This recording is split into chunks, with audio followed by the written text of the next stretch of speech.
In the last episode, we were talking about fashion, and the house that fiat built is crumbling. The house of fiat money, that is.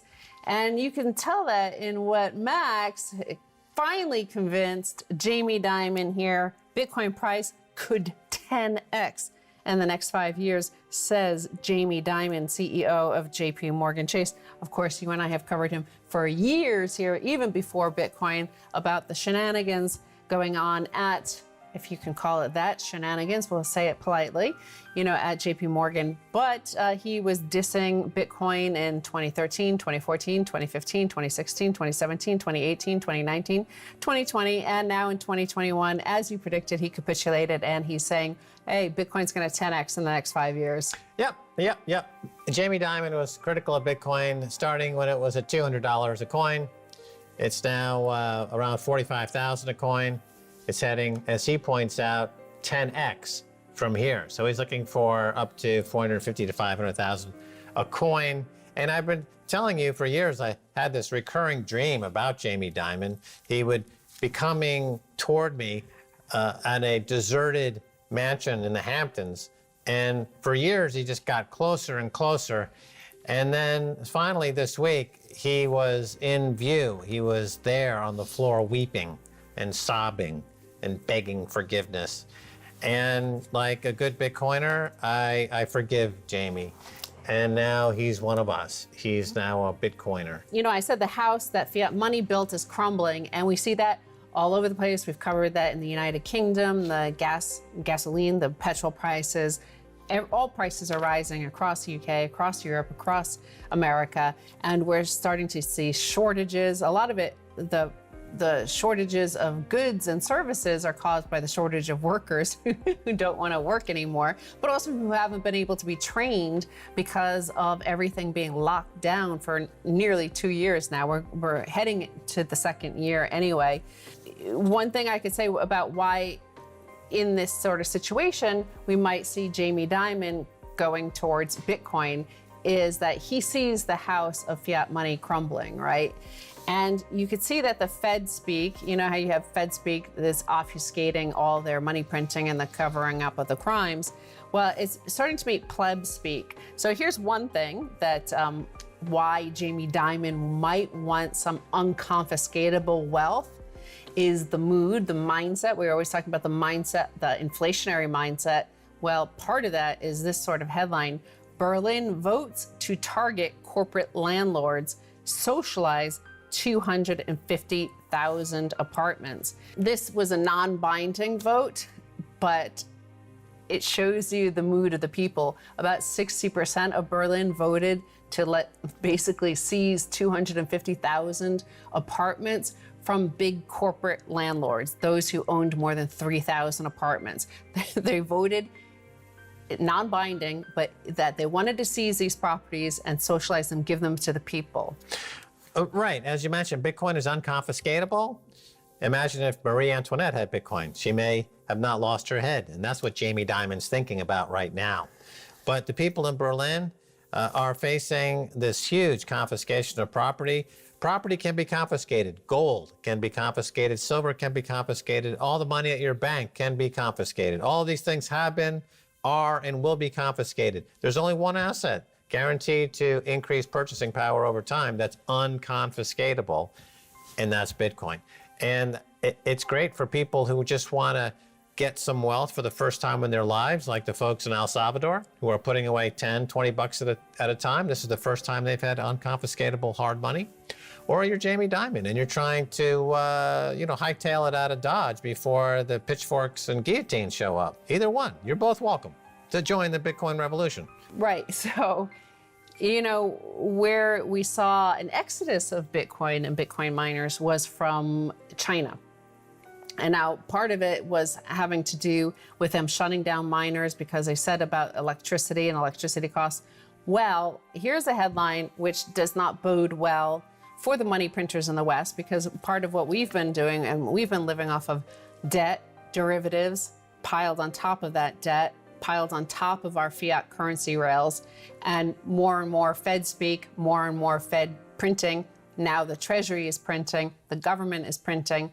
everybody's printing. So everybody's chasing fewer, the same number of goods, but the goods are now shrinking in supply too because of energy prices. Suppliers in China for Apple, Tesla, Intel, Nvidia, Qualcomm, NXP, Infineon, ASE forced to halt production amid energy crackdown.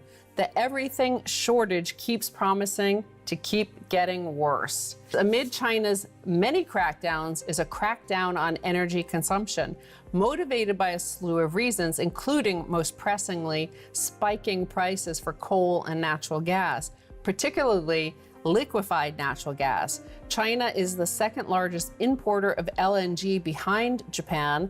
As Europe and Asia compete for the supply of LNG for November delivery to Japan and Korea has exploded to $27.45 per million British thermal units on the NYMEX, up from a $6 range a year ago. And here's a chart from the CME group. Here's a year ago, and here is now. And that's part of what's driving what's happening in Europe as well, is because right now European prices for LNG are about $15, $16, and it's probably more by the time this airs. It goes up every hourly.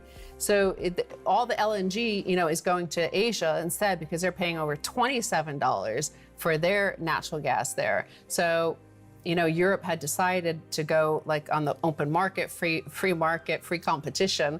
And obviously it's a lot more there. And remember, in the United States, with all the fracking excess natural gas, we were down to like $1 something. So that shows you how much more they're paying in Asia. Right, so supply lines are breaking down and costs are going up, price of energy is going up.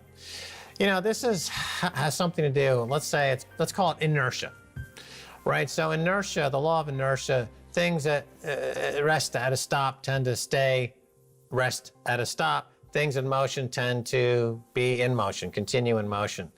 And when you come to a dead stop, like we had in COVID, the energy required to get it moving again is exponentially greater than the energy required before just to keep it rolling and ticking over. Yes. So you have the benefit for decades now of these major economies able to simply print money to keep the wheels of what was a lot of malinvestment going, even though a lot of these projects, the ghost cities in China or the white elephant projects in the United States, they were papered over with money printing. And then they hit that unmovable object called COVID in 2020. And the belief at the time would be, well, we're going to lock everything down, and then when it's safe, we're going to open things up. And there's kind of in people's minds this idea that the energy required to get it started again won't be particularly greater than the energy was required to keep it going before the stoppage.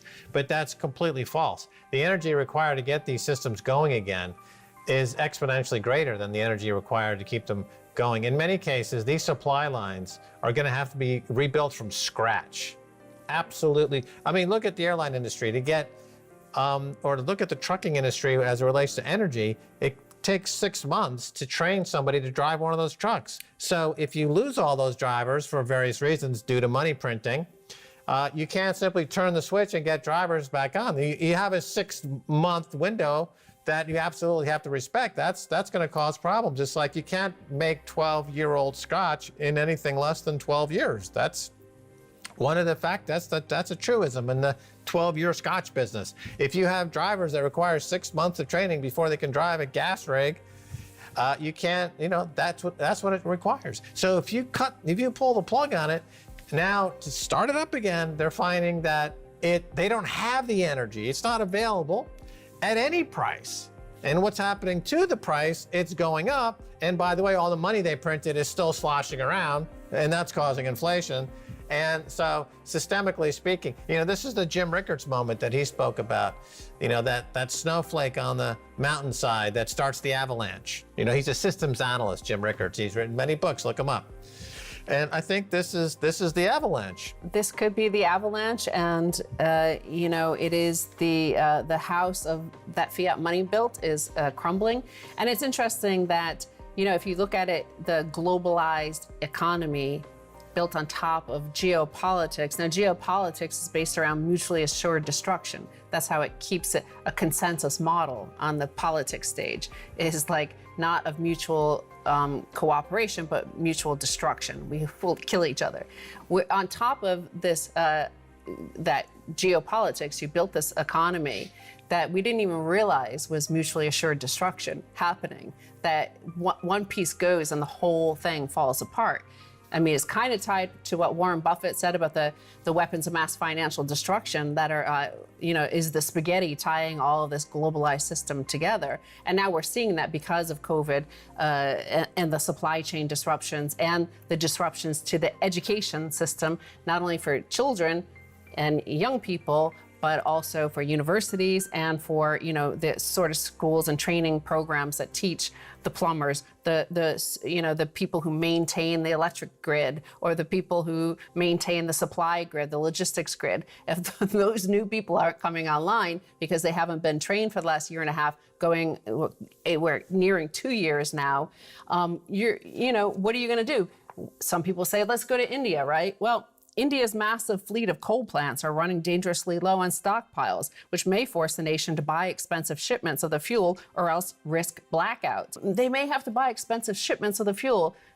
As we just covered, China is also out there trying to find expensive shipments, and Japan. So everybody's racing to get some of these, you know, there's panic buying on the nation state level. And the next panic buying will be of Bitcoin. Right. Well, the incentives in the traditional economy are not well organized because economics is a social science and not a hard science like physics or chemistry. But Bitcoin is the hard science of money. It is the first time you have algorithmic, mathematically pristine and perfect money. That's the first time in history.